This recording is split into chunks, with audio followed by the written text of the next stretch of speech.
Estoy acá. Ok, lo pongo a grabar otra vez. Pero otra cosa que quería traer también a la conversación es que tiene que ver con el racismo, tanto en Sudáfrica como en Estados Unidos, como en Alemania, ¿no? Eso de que la idea de nacionalismo que surgió en Europa antes, ¿no? El nacionalismo romántico que indicaba que todos los que somos de una cultura somos parte de la misma nación. Y los que no son, no son. Y eso era parte del apartheid, ¿no? Porque los afrikaners Sí. muchos de ellos tenían un trasfondo holandés, pero algunos tenían trasfondo alemán. Y después el Imperio Británico también tenía esa idea de que nosotros somos el imperio, ellos son ellos.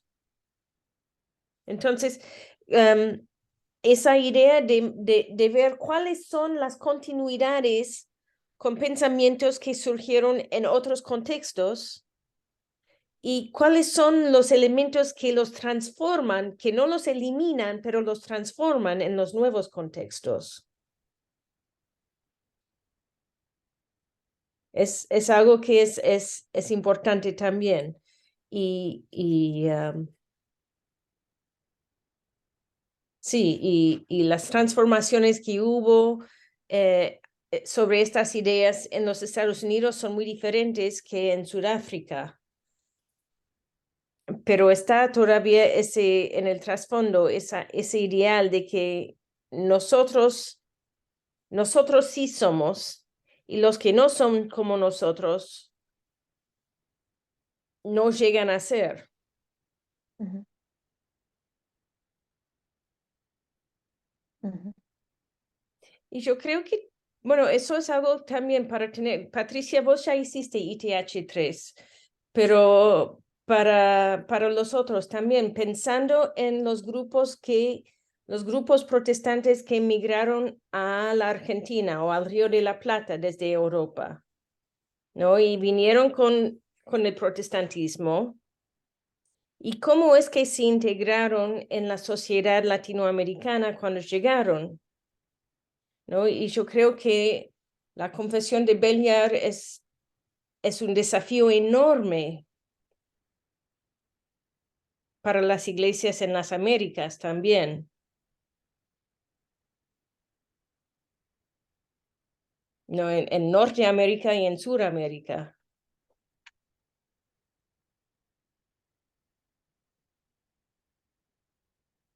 Ujú. Es un desafío enorme y tiene que ver, pero ahí también, ¿cuáles son algunas de las que tiene en común con la declaración de Barmen? ¿Y cuáles son las diferencias? ¿No? Porque y ahí también em, el de Toronto, Ezequiel, ayúdame, ¿cómo se llamaba eso, el documento que estamos leyendo sobre ¿El del, Klein? No, del, en la Consejo Mundial de La Iglesias. Convención de del- Toronto. ¿No? a ver, ¿a dónde fue? ¿A dónde fue? La afirmación de Toronto, Ujú. sí, Que eso sería del Consejo Mundial de Iglesias, ¿no? el Consejo Mundial de Iglesias, sí. Me pareció interesante, justamente pensando, cuando leía esta, la de Toronto, Ujú, eh, pensaba en ambas quieren, y la de Beliar, comparando una con otra, ambas quieren la unidad, ¿no? Ambas ujú, tienen a Jesucristo como el centro, a la palabra de Dios como centro y verdad. Entonces, eh, qué interesante porque a pesar de las distancias, tanto geográfica como temporal, porque el Consejo Mundial de Iglesias es algo un poco más, más acá, ¿no? Más reciente, ¿no? Ujú, Entonces, la necesidad sigue existiendo de unidad. Y pienso, reflexionando, acá en 100 años van a escribir otra confesión apuntando a lo mismo, a la unidad, a la paz, a la justicia, a, em, digamos, ¿cuál era el otro punto? La reconciliación, ¿no? ujú. ¿Qué pasa entonces con la humanidad, con todos nosotros? Escribimos, escribimos y eso no ocurre. Sí, sabe, hicimos ese ciclo de conversaciones con la Facultad Valdense de Teología en Roma y la Facultad de Teología de la Universidad de Stellenbosch, con la red. Um, y en el último encuentro, una de las preguntas en la conversación después tenía que ver justamente con ¿qué se hace? Porque escribir declaraciones somos muy buenos los cristianos, pero ¿qué Mm, hacemos? mm. ¿Y ahí cuál fue la respuesta, Katy? Quedó abierta. Quedó abierta, quedó como un poco como protesta. Y yo estaba preguntando en ese momento también, yo pregunté por cómo se usa la confesión de Bellar o Beljar. Yo lo digo Beljar por el inglés, pero Bellar tal vez puede ser. ¿Cómo se implementa esa confesión en la Iglesia Reformada en Sudáfrica? Y la mujer que estaba representando la Universidad de Stellenbosch en ese momento dijo, bueno, yo no soy teóloga reformada, ella era es pentecostal. Y bueno, entonces ella dice que, bueno, no soy experta en lo que están haciendo las iglesias reformadas, pero lo que sí siento, percibo, es que hay una resistencia tremenda Mm, a la reconciliación, a la llamada tan eh, al grito que se escucha en esa confesión. ujú, ujú, Hay mucha resistencia. La gente con poder no quiere. mm, claro. Entonces Así ahí pasa es. en todo. Ujú. O sea, como que la gente con poder no busca una equidad. No. No busco, no, volvemos a esa cuestión del liberalismo de la Revolución Francesa, ¿no? La gente quería la libertad individual para Mm, elegir un gobierno, para creer lo que quería creer, y en el contexto francés, en el contexto europeo de la Revolución Francesa, esas libertades eran muy importantes para reconstruir una sociedad que no fuera una sociedad monárquica y jerárquica. Pero traspasando los límites de Europa y llevando esas ideas de las libertades individuales en otros contextos, se transformaron en libertades individuales para los europeos que viajaban por el mundo, pero no para las sociedades con las que entraron en contacto, mm, ¿no? La deforestación de misiones para plantar que hicieron los inmigrantes alemanes, ¿no?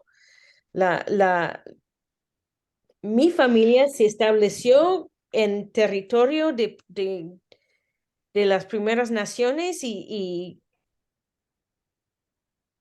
peleaba, ¿cómo es la expresión? A diente y uña, no sé, estoy pensando en inglés, perdón.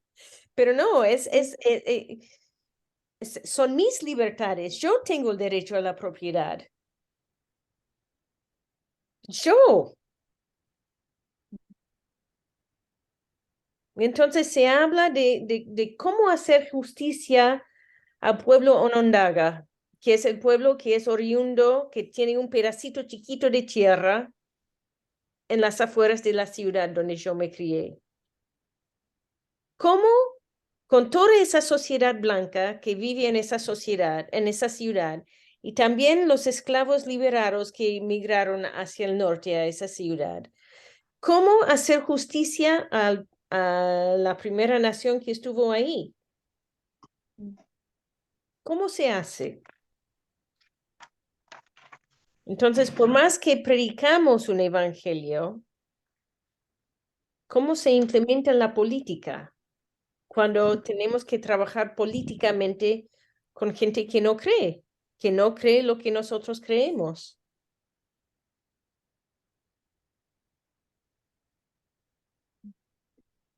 Y Martín Lutero habla del discernimiento y la capacidad que nos da Dios para que por más que venga una opinión o una diferente manera de pensar del mundo secular en cuanto a la política, lleguemos a un acuerdo por el bien de la sociedad. ¿De cuál sociedad? Y Y llegar sí, a un de todo. acuerdo es más fácil que cumplir el acuerdo. Sí. Claro, mejor que hablar y redundar es actuar, dice Arjona. Ujú, Vemos, por ejemplo, ahora, bueno, nos vamos un poco de historia, pero traigo también lo del foro que compartíamos en el foro de teología y el seminario de teología y foro público, Kathleen.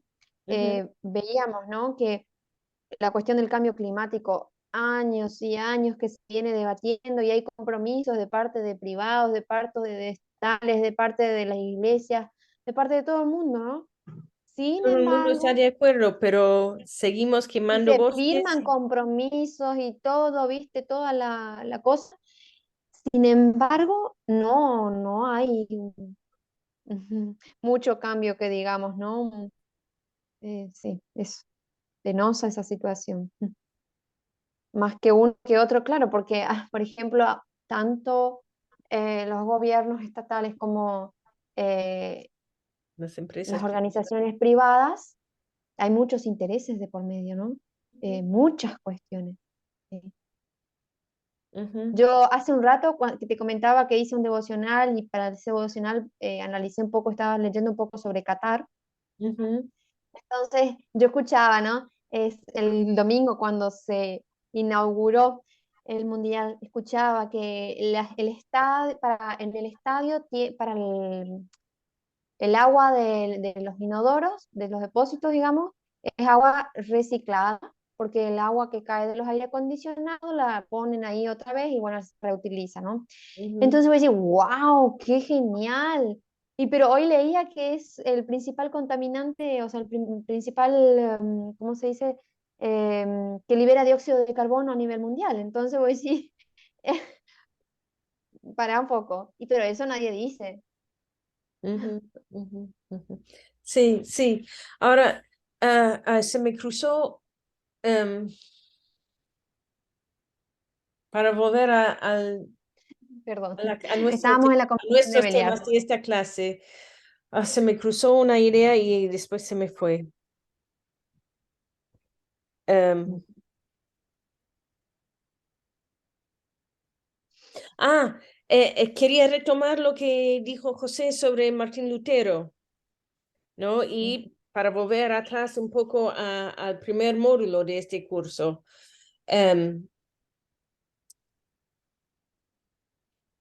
El tema de Lutero se hizo problemático porque tocó el bolsillo de la gente, Mm, ¿no? Todo lo que Lutero mismo pensó que era una revolución en la teología, nadie prestó atención. Y cuando él, con ujú, medio en tono burlón, empezó a hablar en contra de las indulgencias sin tomarlo realmente en serio, él, ahí es cuando los alemanes dijeron, ajá, ahora sí está hablando nuestro idioma, porque nosotros estamos pagando tanto dinero para construir una basílica en Roma y el Papa en Roma no, nosotros no le importamos. Entonces, es eso de a veces las declaraciones teológicas no tienen el mismo sentido que las declaraciones económicas.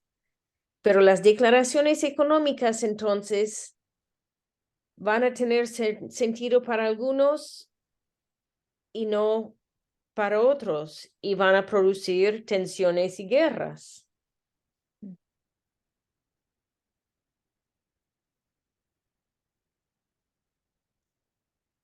Y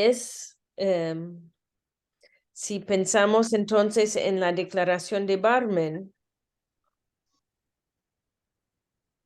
y el enfoque cristológico que hay en los tres textos, ¿no? La declaración de Barmen, la afirmación de Toronto y la confesión de Belhar, ¿no? El enfoque cristológico, que es un enfoque que sirve para los que creen, y para los que no les importa.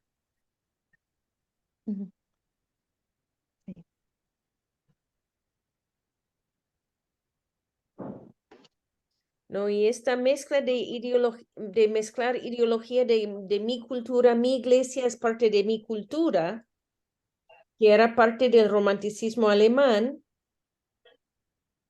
prevalece en muchas iglesias, no solamente las iglesias alemanas, ¿no? Entonces, ahí está la crítica de los hermanos Niebuhr que habló Ezequiel antes, ¿no?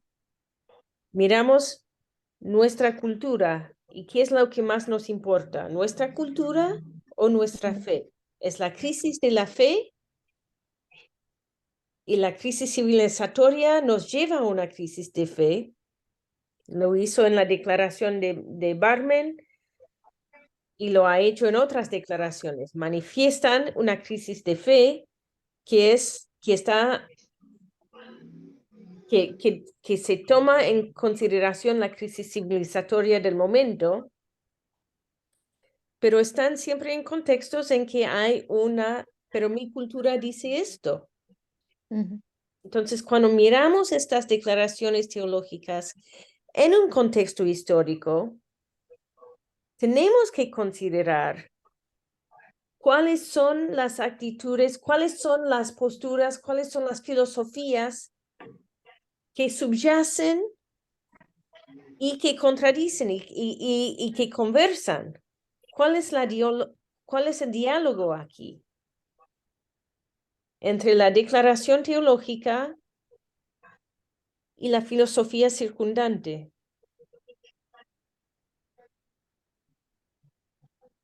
¿Cuáles son las continuidades y cuáles son las rupturas? No hay que leer la teología en su contexto para poder ver dónde está el problema. Porque si solo leemos teología, podemos hacer declaración tras declaración tras declaración, pero tenemos que realmente pelearnos con los contextos para comprender la importancia de la declaración, pero también los desafíos, porque no alcanza con predicar. Hay que reconocer la realidad también. Bueno, Bueno, a veces, de hecho, a través de la prédica caemos en la cuenta, ¿no? De que de reconocer eso, lo que está mal, de ver lo que está mal, pero la lucha para enfrentar eso que está mal es a veces uno dice una lucha perdida. y va a haber, Porque y vamos a encontrarnos con contradicciones dentro de las mismas iglesias. Y yo creo que también vamos a encontrarnos con contradicciones dentro de nosotros mismos. Sí. No sé de quién es la frase, pero la contradicción es evolución. Pero si no tomamos en consideración el contexto, no vamos a ver esas contradicciones. No vamos a tener una fe ciega.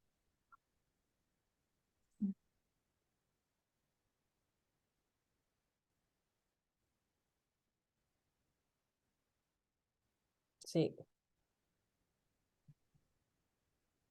Sí, por porque eso. ¿dónde? ¿Cuándo lo estamos haciendo? Ujú, Bueno, ujú, justamente es el compromiso desafío al que estamos llamados, ¿no? De ujú, poder ver más ahí, ujú. ver, juzgar, actuar. Claro. Sí. Pensando un poco en lo que decías, Catherine, del enfoque cristológico, ¿no? Ujú, Justamente la eh, declaración de Beliar, o Velar, dice, pucha, que me escapó. Ay, se me escapó ujú, la página, toqué algo acá y se me fue. Ah, acá. Que la verdadera fe en Jesucristo es la única condición para ser miembro de esta iglesia. ujú, Pensando en el enfoque cristológico que prima justamente en todas estas declaraciones. ujú, eh, ujú, y eh, esta afirmación de Toronto, del Consejo Mundial de Iglesias, pensando, ¿no? Justamente fue interesante cuando empieza a decir que primero que no somos o hacemos, ¿no? Y después que sí. Y ahí justamente va a hablar de quiénes son miembros, de qué iglesias son miembros de esta iglesia. Y se refiere siempre a una iglesia, no como una estructura o ujú, una institución o a ver, hay una palabra que usa los muros o las paredes, ¿no? Algo en sinónimo, no sé, no me acuerdo bien cómo es la palabra puntualmente, pero que no es esa la iglesia a la que se refiere, sino a la iglesia espiritual, a la iglesia invisible, pero que se hace visible, ¿no? ujú, ujú. Claro, y eso tenemos que considerarlo dentro del contexto de la Guerra Fría, cuando el país protestante que está avalando la grandeza de la fe protestante es los Estados Unidos en ese contexto, en contra del ateísmo comunista. Entonces, ese debate sobre cuál es la verdadera iglesia, todo el mundo va a decir yo soy, Ujú, ujú, pero si yo soy, ¿cómo podéis ser vos? ujú,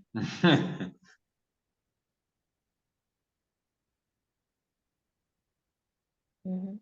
Sí, totalmente. Entonces es una invitación a dudar de nosotros mismos, creo. Y a salir de nuestro ego. Sí, sí, Claro, no no, no. quedarnos los representantes de toda la iglesia, Ujú, en Claro. mayúscula. ujú, Es ujú, hasta donde nosotros entendimos el Evangelio, hasta donde Dios nos ujú, mostró. ujú, Que también ahí entran las relaciones de poder, bueno, las iglesias más poderosas se arrogan el representar a a toda la ujú, fe, a todo el ujú, mundo cristiano. ujú, Claro, como era Pío y eso. ujú.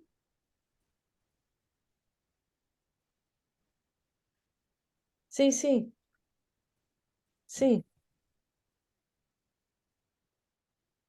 Entonces hay que mirar los contextos para ver sobre qué se apoyan estas personas para considerar que ellos son la verdadera iglesia. Esa es Catherine, nuestra faceta más humana. Claro. ¿Y sobre qué se apoyan estas otras personas para fundamentar que ellos son la verdadera iglesia? ¿Y por qué no están de acuerdo? Porque están en diferentes contextos. ¿No? Y esto pasa en un mismo país, en la Argentina, ¿no? En las iglesias históricas hablan pestes del pentecostalismo. Dentro del pentecostalismo se habla pestes de las iglesias históricas. ¿Sobre qué se fundamentan y por qué? y cómo llegar a un entendimiento comprendiendo las diferencias contextuales. Sí, muchas veces incluso es indiferencia porque directamente se ignoran. Sí, también, Claro. Como eso, de no considerar a los otros como reales cristianos. Son claro. cualquier cosa, digamos. Entonces Falsos ahí, Claro. profetas. claro, la pregunta entonces En tiene mi que iglesia ser, está el Dios verdadero, en la iglesia el otro no. claro, entonces ahí tiene que surgir la pregunta, ¿y si nosotros estamos equivocados? Ujú. ¿Qué pasa si nosotros nos hemos equivocado y ellos tienen razón? ¿Podemos darnos el lujo de realmente considerar que ellos tienen razón? No sé quiénes son ellos, pero yo Y creo es que más, si varios ujú,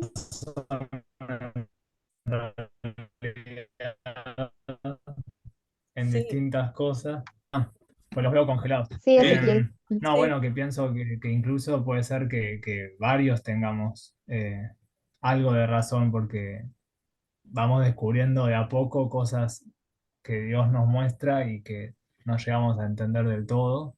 ujú, Y entonces esa actitud humilde es la que nos permite aprender de los demás, de cómo Dios actúa en los demás. ujú, Mm. A mí me Sí, parece como un desafío re importante el Romanos 12:2 de renovar nuestra mente. ujú, ujú, Entonces, si estamos viendo cómo el Evangelio le habla a nuestro contexto, podemos contribuir a hacer un diagnóstico y después reaccionar de otra manera, ujú, porque si no, lo que termina primando es nuestra cultura. ujú, El Mm. Evangelio no la termina transformando claro, si no dejamos entrar eso. ujú, sí, sí. Bueno, em, bien, estos dos videos voy a subir al aula, voy cerrando porque tengo que terminar de preparar comida. Nos levantamos a las 6:30 de la mañana, así que em, sí. subo Una esto. cosita más Sí, sí. que no le quiero dejar pasar. Yo creo que todo se basa en alguna manera es en ayudar al prójimo, al que sea, no importa lo que crea o lo que no crea. Nadie tiene tanto que no necesite nada, ni nadie es tan pobre que no pueda dar nada. Yo creo que esa es una premisa que siempre tiene que estar, porque Ujú, eh, si no tengo amor, nada soy, dice el apóstol Pablo también, y es el amor al ser humano. Eh, ujú.